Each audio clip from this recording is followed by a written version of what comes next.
Hey, what's up, everybody? Hope you're having a good morning. I'm going to go through my NBA. I got an NHL prediction for the only game today, and then I have the college predictions at the end. This is the NBA predictions. I will go through a recap of yesterday on the next slide, and then I will go through each of these games one by one. We'll look at the day-by-day prediction, the injuries, some basic stats, and see where we can find some value in these games. So we'll get started now. All right, so here's the recap for yesterday. It was a really good day on the spreads. We went 6 of 8. Only missed on the Atlanta spread and the Denver spread. Um, like I said, I didn't see Denver covering that much. I was surprised the model had it such a big spread, but that's what it had, and Brooklyn covered. So the over/unders were 3 of 8. There was 3 of them that were within a point and a half of what Vegas had that missed. So could have been a little bit better if we would have fallen on the right side of that one, but that's what happens some days. So we'll go ahead. We'll start getting into these game by game slides. All right. So first we got LA, the Lakers going to Washington. Model likes Washington 118 to 112. So it likes Washington by 6 points, has the total at about 230. It's right there with Vegas on the total, but it has the spread flipped. Vegas has LA at about 7.5 to 9.5 on the spread. If you look at the model, it's been pretty confused this week trying to figure out which team is actually better. Neither team plays great defense, and LA's definitely got a better offense. So with that, I think that's part of it. Is LA sometimes just gives up too many points, and then it's thinking Washington might get those points too. Washington's offensive rating recently is about 108 though, so they aren't fantastic. If LA can play some decent defense, especially if Chris Middleton doesn't play, and Doncic and Reeves play, I think LA should. If they don't cover that spread, I would imagine it to be pretty close. I think my favorite pick for this game is probably the over. If it's been at 230 pretty much every day this week, so maybe you want to buy it down a couple points and make it safer if you're going to use it as a parlay piece. But I think this game should go over. I don't think either defense is playing well enough to really stop the other teams. So I think it'll be a lot of scoring and a lot of 3-point shooting in this game too, which can help. So the Lakers are shooting less threes in the last 10 games. They've gone from 39 attempts to 35. 3-point percentage is still about the same. Washington is shooting a little less in the last 10 games too. They've gone from 39 down to 37. Washington's defensive rating has improved. Their offense has stayed about the same, and LA's offensive rating has actually improved already. So if Reeves is playing and full go, then that should help them even more in that regard. So turnovers have been worse for LA recently. They've gone from 13 to 14.5 in their last 10 games. So they do need to take care of the ball. Washington's been pretty consistent in all those areas. So like I said, it's injury information for me on this one again. I think that's always about the biggest factor in these games. So if Doncic and Reeves play, especially if Middleton sits, I think LA wins pretty easily. If it's the reverse, then I think Washington may hang around. The way they've been playing, the fact they're playing at home, they've had a little more life, but they are on the second day of a back-to-back, so that's obviously going to take a factor too. I would imagine that's why Middleton is questionable. Likely will sit. He is not one of the young guns on that team, so like I said, I would wait and see on that. But either way, I think I do like the total on this game to go over. All right, next game we're going to do is going to be Toronto and Orlando. We got Orlando at 112, Toronto at 108 by the model. Started on Toronto all week long for the first 5 days, and then when Orlando beat Miami, that last game is when it flipped. So it's not super confident. As you can see, the spreads are going up and down day to day. The total's been going up and down day to day. Nothing very consistent in this, so it's still trying to figure out how these teams are playing, how they're doing. A lot of that's going to be injury information. Toronto's been having RJ Barrett out a lot. Obviously, Franz has been out for Orlando. So those are big pieces for the teams that will definitely affect, and all of that has been within the last 10 days, last 7 days even. I think Barrett was out. So on the recent ratings, it does have Toronto and Orlando pretty close on the offensive side and pretty close on the defensive side. Both of them are within 2. So pretty similar teams. the way that they've been playing recently. The only main difference is really the last 5. This is the last 10. So Toronto is struggling a little bit. They've been playing better. Orlando was playing a little bit better, and now they've been struggling. So Toronto 16-9 on the road, 6-4 in their last 10, 4-1 in their last 5. They had the same injuries. Orlando's 13-8 at home, 4-6 in the last 10, 1-4 in the last 5. They also had the same injuries. Toronto won the only head-to-head by 1 point, 107-106 at home. So based on that, that's looking at an underside if they end up playing that side of the game. But in the most recent 10 games, I think some of the biggest things to look at is both teams have been playing at a slower pace. Not only are they playing at a slower pace, they're scoring less points at that pace. Per 100 possessions, each team is down over a point. Orlando's actually down 4 points. So the last 10 games have not been good there. Orlando's defensive rating is down also, so they have been giving up more points on top of scoring less points. I think that's pretty obvious when they lost 4 straight games by 14 or more points before beating Miami. So Orlando has been shooting less free throws because I would assume they've been less aggressive with Franz out, with Suggs out, all of that. Toronto's been shooting a few more 3-pointers. On the offensive rebounding, Toronto's been getting a few less, and Orlando's been getting a few more over the last 10. And Toronto's been getting a few more defensive rebounds, and Orlando's assists have gone up in the last 10 games. So there's some positives for each. There's a little bit of negative for each. There's a lot of inconsistency on these teams.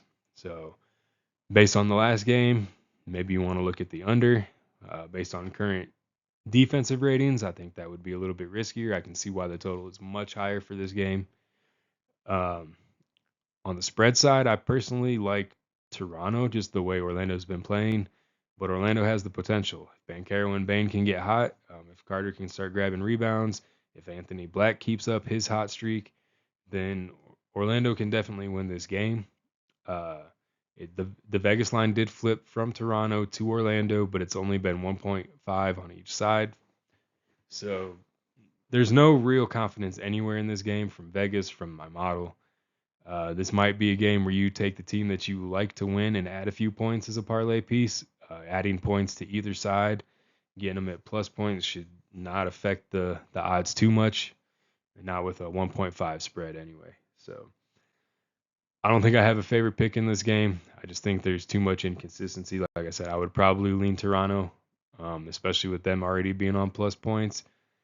But Orlando came out and played really well against Miami last game. So if they can keep that up, that would make it very risky to pick Toronto. All right, next game is going to be Sacramento and Boston. Model has Boston winning 114-106. So 8-point spread. Vegas had it 9.5 to 11.5 and had the total at 220.5, 226. I believe that one dropped from 226 down to 220. Model does have it at 220 for the total. So right on with Vegas on that. The spread is where it's differing. I did see Jaylen Brown was doubtful and Keto was questionable. And then Monk and Westbrook were questionable again for Sacramento. They didn't play last game. Sacramento actually played pretty well without them. So Sacramento's only 3-21 on the road. They're 3-7 in their last 10, and they have lost 7 straight games. They had won 4 straight before that. The weird thing is the teams they beat before that: Houston, New York. So I don't know what's going on with Sacramento, but they have been a little closer in some of these games. Last game they were much closer than I expected them. So Boston's 14-8 at home, 5-5 in their last 10, 3-2 in their last 5. They did win 120-106 in Sacramento on the first of the year. But in their last 5, their only wins are Indiana, Brooklyn in double overtime, and Portland. So Portland's obviously a decent team, but Indiana and Brooklyn taking them to double overtime, with those being the only wins that they've had in the last 5, that's a little concerning, especially if Brown doesn't play, because Brown is the main piece, obviously, in that offense. He plays pretty good defense, so that would be a big miss for them. As you can see from the model, it's been pretty consistent on Boston all week. Has Boston favored by let's see, 5 to 10 all week, but it hasn't been super consistent. It went up, it went down from day 1 to day 2, then it went up, then it went down, then it went up, then down. So it's been increasing, but it's had a decrease every day after an increase, which it's not sure on the size that it thinks they will win, and it's already not getting up to the side or to the line that Vegas has with the injury information. If it is still at around 10 points on Boston, with Jaylen Brown being doubtful, Sacramento on the spread actually looks pretty good. Like I said, they didn't have Monk or Westbrook last game, and they still hung around. So I think that they could do it again, especially with the way Boston's been playing recently with all of their injuries. As you can see, the offensive rating's pretty close. Boston has a much better defensive rating. But if their shooters can't get it going, and Sacramento can just hang around, then they definitely have a chance. Like I said, so the total, on the other hand, has been dropping steadily. Started at 230 for the first 3 days, and then it dropped to 223, 219, stayed right there around that 220.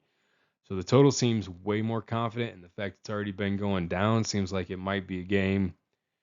And like I said, this is risky because there are a lot of shooters in this game. Both sides of the ball have 3-point shooters that can put up a lot of points. But I think I would probably bump it up and take the under on this game.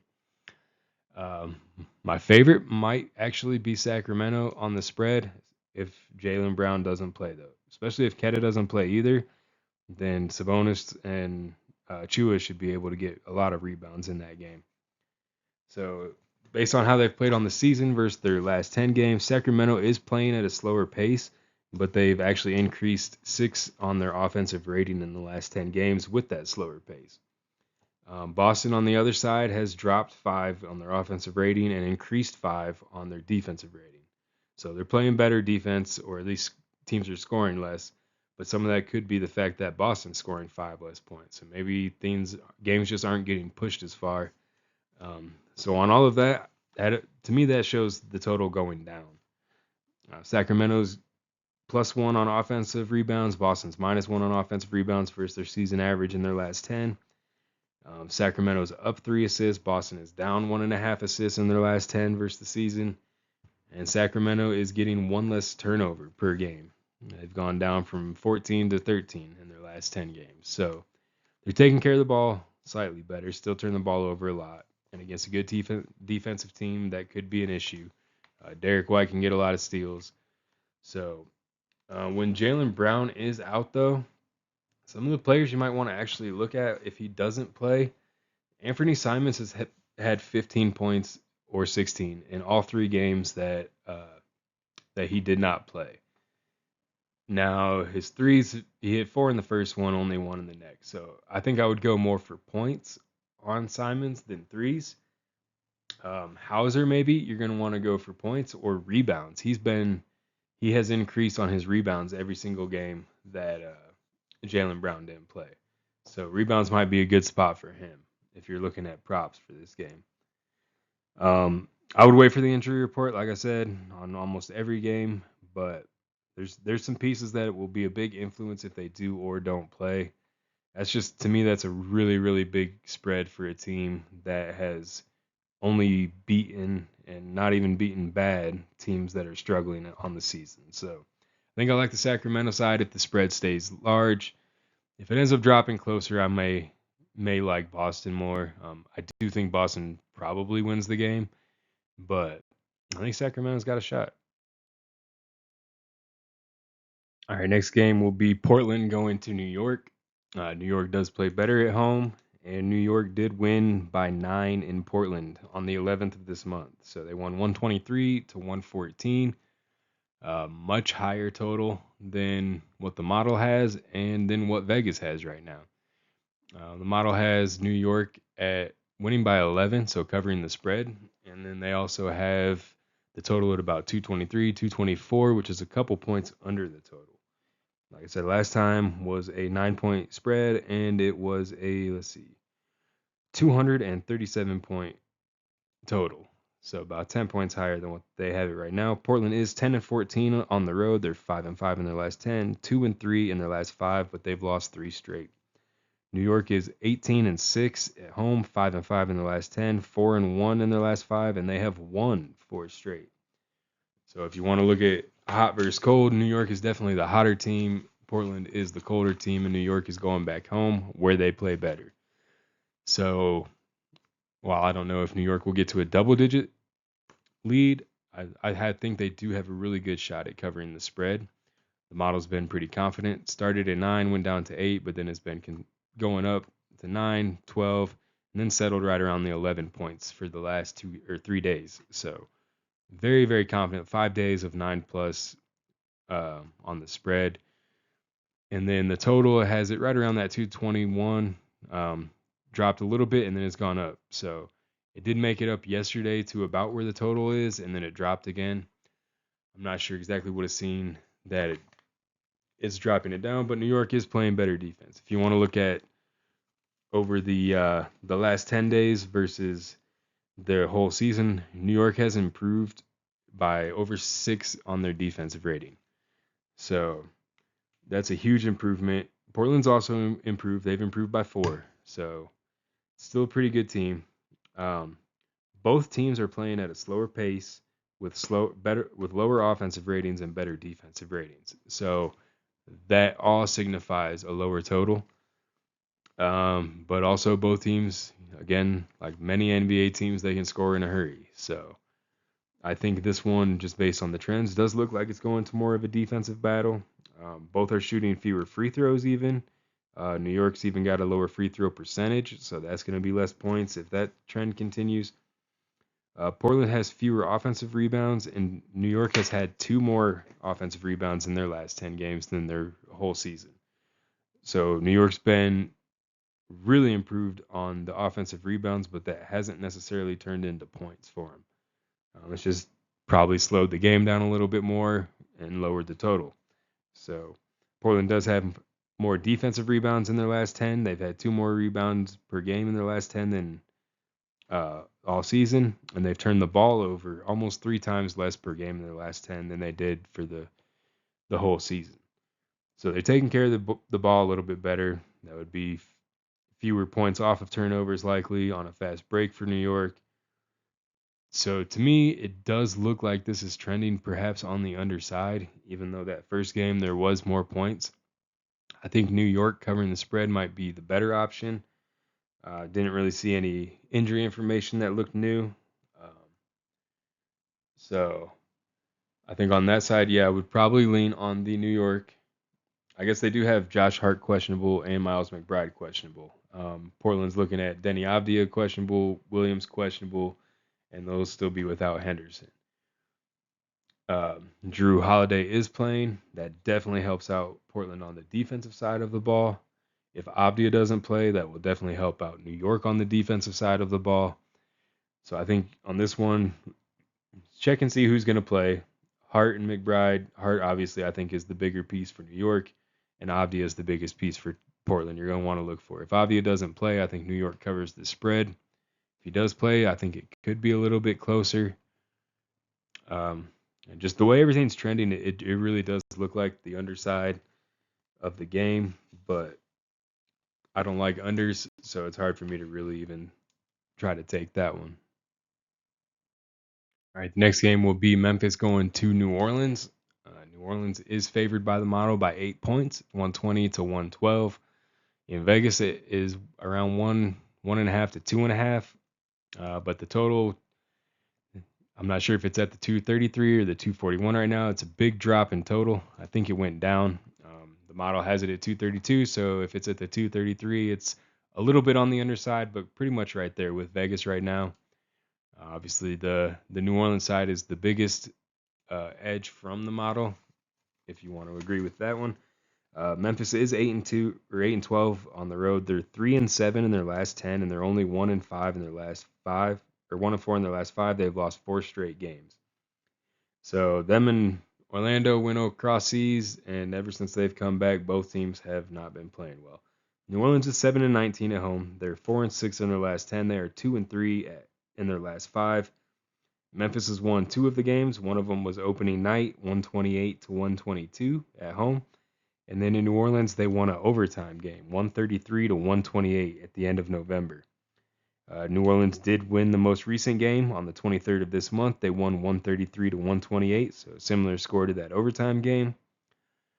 Based on recent games, or all three games, they have all gone over 250. So it seems like it should be a higher total, except for the fact that Memphis has just really been struggling, but they seem like they've still been scoring from what I remember. Either way, the model has liked New Orleans all week long. It's been relatively strong. It started at 4, hung around the 4, went to 5.5, 7. It did take a dip down on day 5, dropped down to 4, but quickly rebuilt that spread. So it seems like an overcorrection that the model was trying to just then correct back to where it initially thought on day 6. On the totals, it's been right there around 229 to 231 the entire week. So it's been pretty confident that that's where the total is going to be. One of the games that went over, the second game they played that went over 260 was an overtime game. But the other ones were all regular time game, 250, and then that one, the last game was also over 260, or was right at 260. So I think the overside just looks better on this. If you want to look at injuries on this game, New Orleans injury looks pretty clean, and Memphis is about the same. They still have Edey out, they still have Moran out, they have Aldama out for sure. He's not questionable today. Ty Jerome shows doubtful, but I don't even think he's played at all this year, so I would expect him to not play. Based on how they've been doing so far in the season versus the last 10, Memphis's offensive rating has dropped by 2.5 over the last 10 versus the whole season. And New Orleans' defensive rating has gotten better by 3 over the last 10.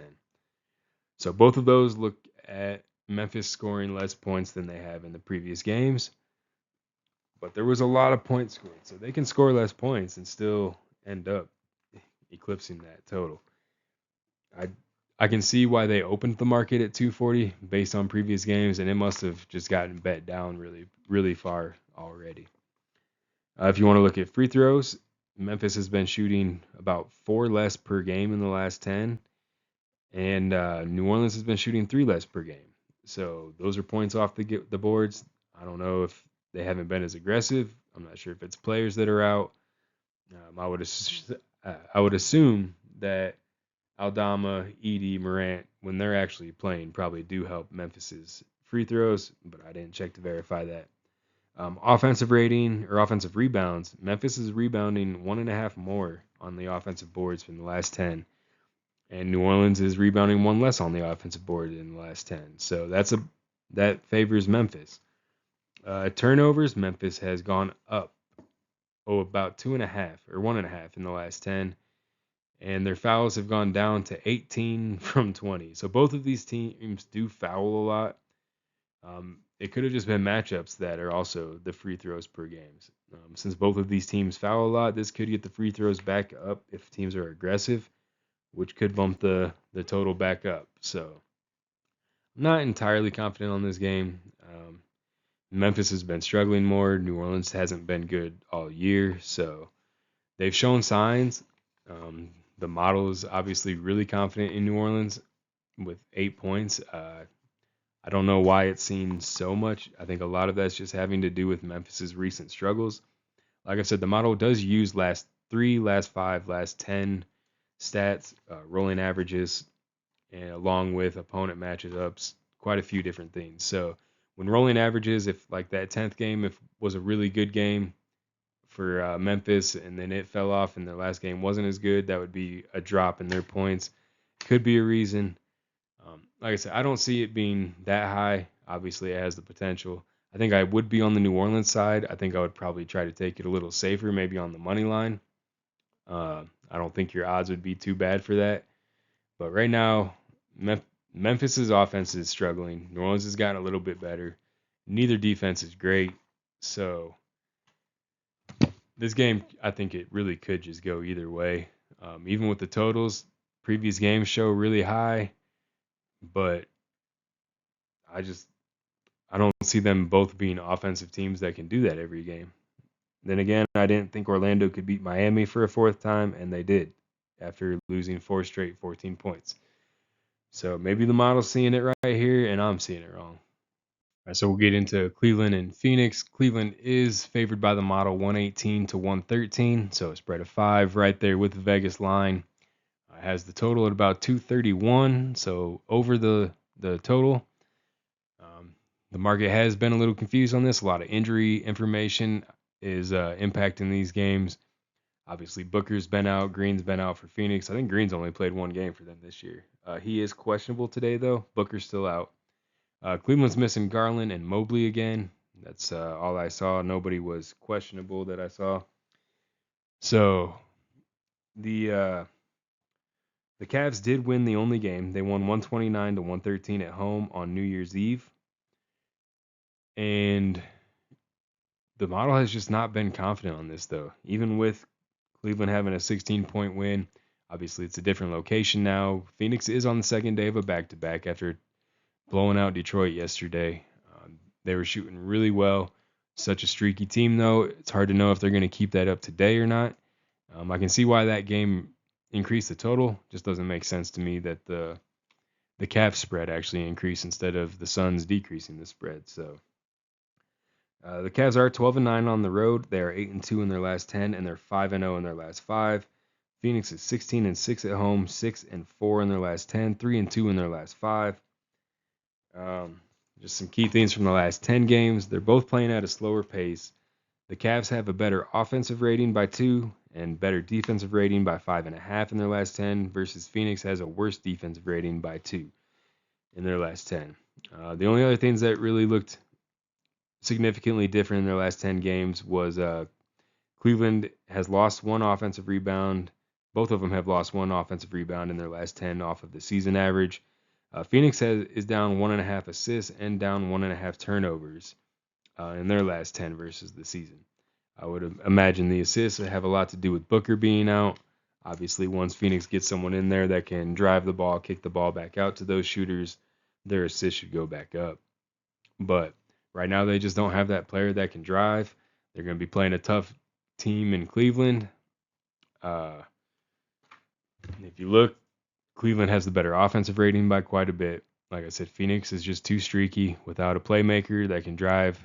They have a hard time putting up points sometimes. Cleveland will sometimes absolutely destroy teams and throw up 130, 140 points by themselves. So the defensive ratings are pretty similar. Phoenix is 113.7 to 110.7. So Cleveland has an advantage there too.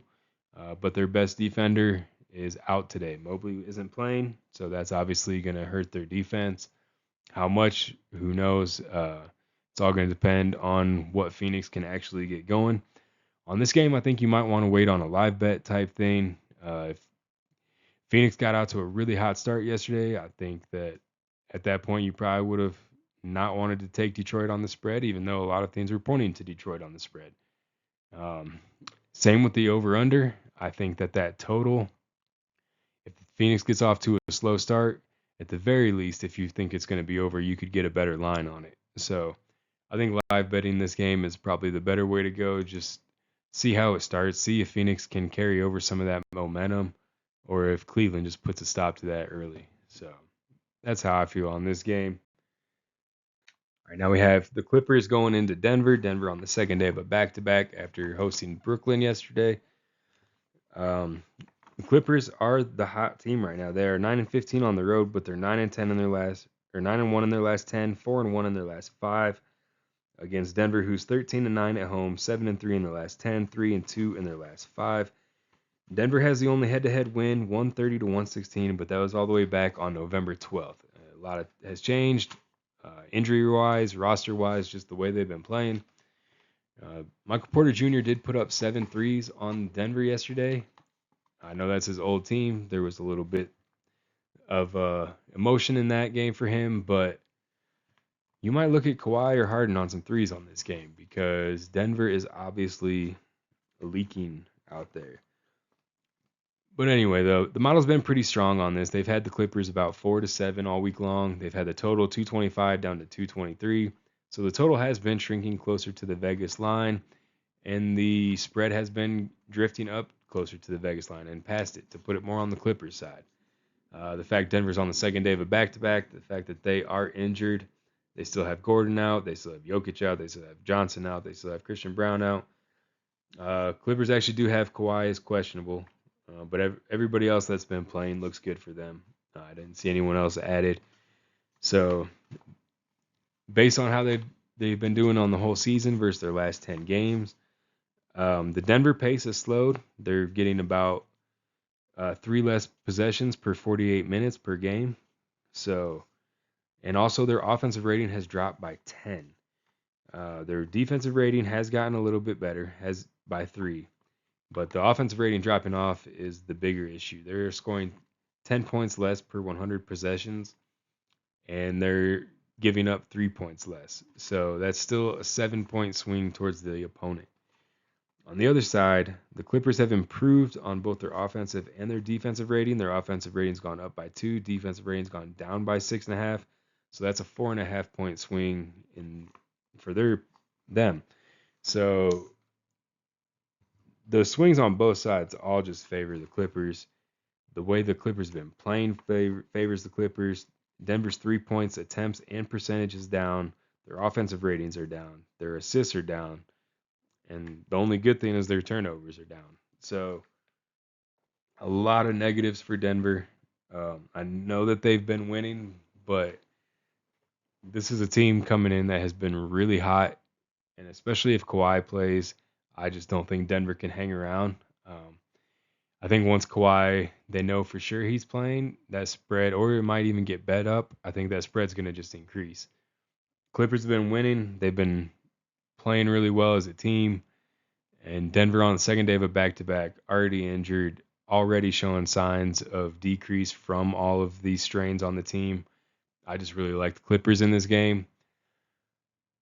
The total, I'm not entirely sure. I know the model is very heavy on the overside. I just feel like if the Clippers can play good defense, Denver's defense has actually increased, but a lot of that is because teams haven't had to push as hard because Denver's not scoring as much. So all of that leans towards an underside. I just don't know if it's actually going to take 13 points off of what the model sees. To me, the over seems like a better play just because of how low it is. But that would be my reasoning on that. Nothing that I really love on that. The Clippers are the side that I would go with on this. All right, now we got Brooklyn going to Utah, predicting a close game. The spread's been pretty consistent. Day 1 was 5, but it dropped down to 1.6, and it's been right around 2 every single day. Totals fluctuated down a little bit, started at about 240 and dropped down to about 233. Quick bump up yesterday, and then it dropped back down. So the model likes, like I said, Utah to win by 2, has the over-under at about 233, and Vegas has Utah to win by 2 or 3, and the over-under at about 226 to 228. So right there with Vegas on the spread, and it is slightly on the overside on the total. So it's, like I said, pretty consistent. The first day was a decent gap, but other than that, it's been really close. Brooklyn did play yesterday. Like I said, they played in Denver. Now they're having to make the short travel over to Utah for this game. So they are 6-17 on the road. They're 1-9 in their last 10. They're 0-5 in their last 5, and they've lost 12 of the last 13 games. Utah is 10-16 at home, 2-8 in their last 10, 1-4 in their last 5, and they beat Brooklyn 123-110 on December 4th. So neither team's really good. Both have really bad offenses and mediocre at best, or I think I said offenses. Bad defenses and mediocre at best offenses. So not entirely sure what to expect of this game. I feel like this game could end up with a really high total of no defense, or if one team can just build a lead. Especially Brooklyn has shown they can get blown out recently. They've had huge losses a couple times where the teams didn't even really have to play starters in the second half. if Utah can somehow get hot early on and keep Brooklyn from scoring on their second day of a back-to-back, I feel like Utah could keep this under and cover the spread. I think I like Utah to cover the spread no matter what. Markkanen is out for Utah. Obviously, that's a big hit. They really need him back in that lineup to have any sort of competition. Their defense struggles, I think, more than anything without him. They do have Keontae George playing, so that's good. Love is questionable. Nurkic is questionable. On the other side, Zaire Williams is questionable. Clowney is questionable. And then Thomas and Demon are both probable. So it doesn't look like Brooklyn's really going to sit anybody, even though they are on a second day of a back-to-back on a road trip. Utah has the bigger injuries, in my opinion, but Markkanen has been out for a while. I think he only played 1 or 2 games when he came back. So Model's been pretty steady. It's been more steady on Brooklyn's score. 117, 118 most of the week. Did drop down to 115. Utah's has been decreasing. 122 was where it started, and it's down to 118. So that's a pretty big decrease from the first day, but a lot of that was on the first night when it dropped 2 points. How they've been doing on their season versus the last 10. So Brooklyn's pace is down about 2.5 possessions less. Their offensive rating is down 4. Their defensive rating has gone up 4. So that's not a good thing on the defensive side. They're giving up more points. Utah's defensive ratings gone up 2.5. But their field goal percentage is up 2%. They've shot 5 less threes per game. Both teams are shooting less free throws per game, but Brooklyn's shooting 4% better from the line over the last 10 games. Utah's assists are up a couple, and Brooklyn's turnovers are down 1, so not huge things there. But I think the biggest thing in this game is really going to be just who has more people play. Nurkic is obviously the biggest piece, I think, for Utah. They still have big men that can play without him, but he's pretty good in there. So they definitely need him. On Brooklyn side, I don't see like huge names. It looks like Thomas is going to play. Clowney would be very helpful. Williams would definitely be very helpful. But Brooklyn seems pretty even all around, aside from Michael Porter Jr., to be honest. So I think Brooklyn being on the second day of a back-to-back pushes me in the Utah direction.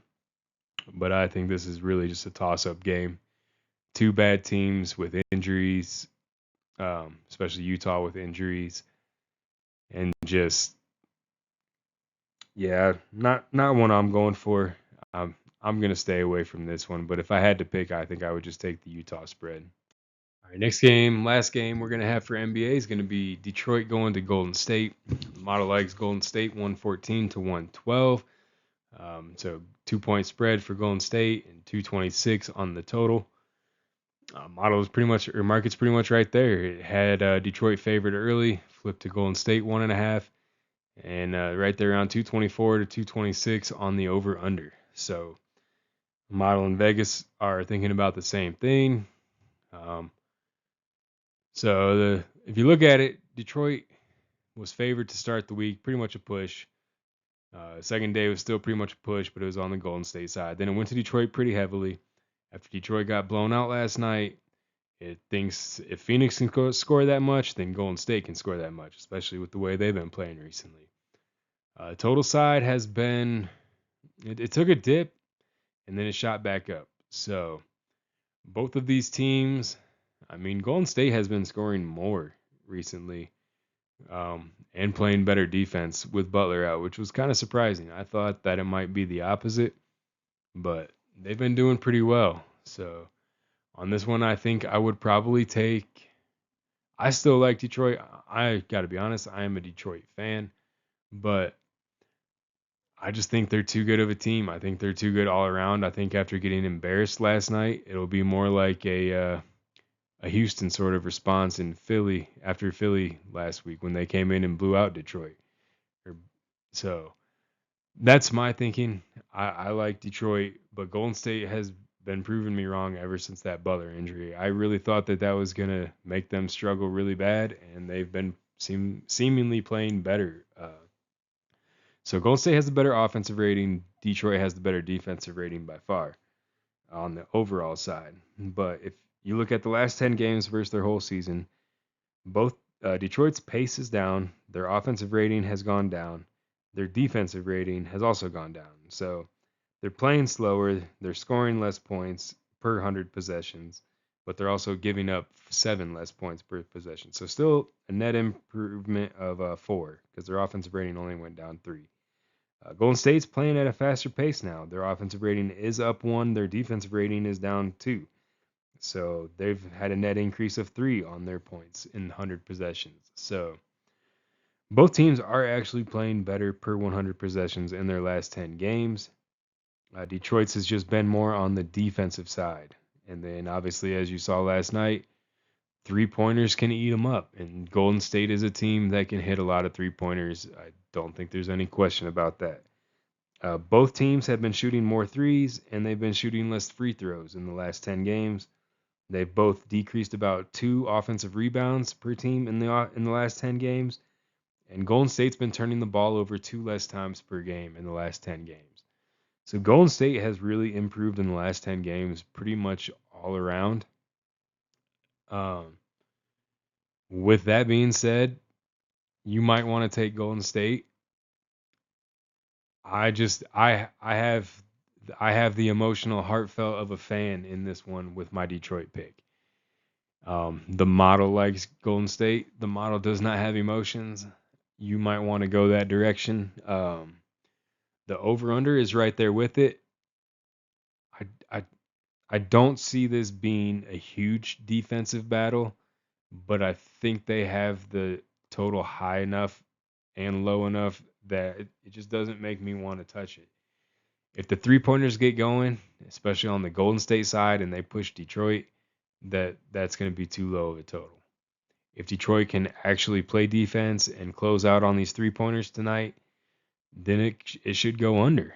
But this is another one. A live bet in the second quarter may be your best option. See how these teams are playing. See which way they're going. Are the threes falling, or is the defense winning out? Obviously, the line will change along with that, but I don't like the total in this, and I'm not a huge. I could see this game going either way. Before last night, I would have been very, very strongly on the Detroit side. But Detroit's had some ugly losses lately where their defense has really let them down, and Golden State seems to be the type of team that has been doing that. So I could see Golden State covering the spread. I still like Detroit to cover the spread, especially with them on the plus side, with them getting blown out. They are on the road. They're on a road trip, back-to-back night. So there's risk there. Let me know in the comments if you make it this far in the video and you've listened to me ramble for this far. Let me know who you think will win this game. Let me know if you think they'll cover the spread. Do you think Golden State's 3-pointers are better than Detroit's defense? So I don't know. Let's get in. There's only one hockey game. We'll do that real quick, and then we'll go through the college games. All right, so here's the only hockey game today. Got Columbus playing in Chicago. The model pick, it says there, is Chicago, but on day 7, it did finally flip to Columbus. Day 6 was a push. So it started pretty heavy on Chicago on day 1, but it has definitely slowly drifted back to Columbus. Day 5 was still 0.4 on Chicago. I'm going to tell you, I would go with the day 7. I think Columbus should win this game.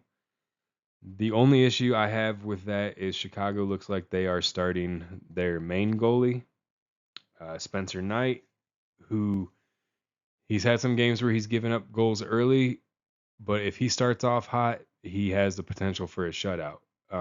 Really, really good goalie when he's on, and Columbus looks like they're doing like they're going to have Elvis Merzlikins in goal instead of their normal starter Jet Greaves. Looks like they're going to hold on to Greaves for the St. Louis game tomorrow. The reason I still say I like Columbus is Chicago has lost 4 straight games, including last night in Pitt. They played last night. Columbus did not. They lost 6-2 in Pittsburgh last night. They've lost 4 straight. 2 of those were in shutouts to Tampa and Minnesota. So those were good teams, and they took them to a shootout. Tampa was still on their win streak, I believe. They almost snapped Tampa's 10-game win streak that night, I think. Crazy to think that they did that when they have lost the 4 straight. They've lost 7 of their last 9. And the 5 losses that were not in shootouts to Tampa and Minnesota, the other 5 were all by multiple goals. So some of those, I'm sure, were empty netters at the end of the game. But to have 7 of 9 losses and 5 of those be multi-goal game losses, that's pretty bad. Especially when on the flip side, you look at Columbus, they have 2 straight multi-goal wins. They've won 7 of their last 8, and 4 of those have been multiple goals. So if you are doing a straight, this is a game, like I said, Spencer Knight is the X factor. He has the potential for a shutout when he's on. But I think Columbus might even cover the spread on this. I think they might take that 1.5 just on the way the teams have been playing. If they can get the goalie, have their backup goalie solid tonight. They're going to have to get a couple by night, and if their goalie can be solid, then they can get it. But on the other side, like I said, Spencer Knight, really good goalie. Chicago already going to be starting at the as the underdog. So you can already get them at that plus 1.5. You could bump it up to plus 2.5 and probably get a pretty decent line that would save you from the empty netter, but that will not save you from a 4-goal loss like they had yesterday. So that's why hockey's tricky. One good goalie performance can really flip a game. If Chicago had started Knight last night and they had Soderblom in goal today, I think I would definitely be more favorable on Columbus to cover the spread. I think you'll probably just want to take them on the line. I think they're at 155 right now. Still really good odds. Chicago just hasn't been playing well. Even if they can push it to a shootout, they have a good chance of losing there. Zach Werenski's been playing really well for Columbus's defense. You might even take him for a point. But that's where I'm sitting at on this game. So we'll go into the college real quick. All right, here's the first page of the college games. It is ordered still, confidence highest to lowest. That confidence is that the team will win the game, not that they'll cover the spread. I do have the predicted spreads along with the predicted winners for all day 1 through day 6. It'll be day 7 again tomorrow. So look at the spreads, look at the size of the spreads, and see which way they're going. If it's bouncing back and forth like the Quinnipiac, where it's 7-10, 7-10, 6-7, the model's not as confident on that one on the spread. Fluctuating 3 points per day is not showing great confidence. You're going to want to find games where the spread is not changing by multiple points every day. Something like the VCU, where it's 14-15, 14-15. It's right. It likes the 14 to 15 range all week long. That's a lot of confidence. It is lower than the actual line, so you're going to want to see, do you want to take VCU, take a couple points off, or do you have confidence maybe that Loyola Chicago will cover that spread at 18.5? So that's the kind of things you're going to want to look at on here. I don't dig into the college as much just because there's so many games, so many conferences, so many levels. I think there's like 300 Division I teams or something. So the model is built all on data. It's good data. It's this season's data and the last 5 seasons' data. So there's a lot of training, actually 7 seasons. So there's a lot of training data. That's part of why it takes so long to run. But it does get a pretty good read on the money lines. It's the spreads and the totals where it has a little bit more issue, and a lot of that is just because of the differences in competition in so many games. It's hard to really factor all of that in without trying to overfit the data. So I'll go on. We got one more page of the rest of the games. All right, here's some of the lower confidence games. Could just be really good matchups. Could be teams that It's unsure of how they will match up against each other because maybe one team has been playing up in in competition for a lot of the season, where maybe another team has played right at their competition level. With all the teams, it's kind of hard to know exactly what it is because stats aren't the same from one game to another. Michigan playing Western Michigan isn't the same as this Michigan and Michigan State game here today. So it does like Michigan State in that game. Big game today in the Big Ten. It's got Michigan State favored by 3, all except for day 2. It only had them at 1. Lions at 1.5 right now. So looking like the model likes Michigan State, but Michigan is the number 3 ranked team with only 1 loss so far. So should be a good game to watch there. If you have any questions about this, like I said, I don't go into the college games as much.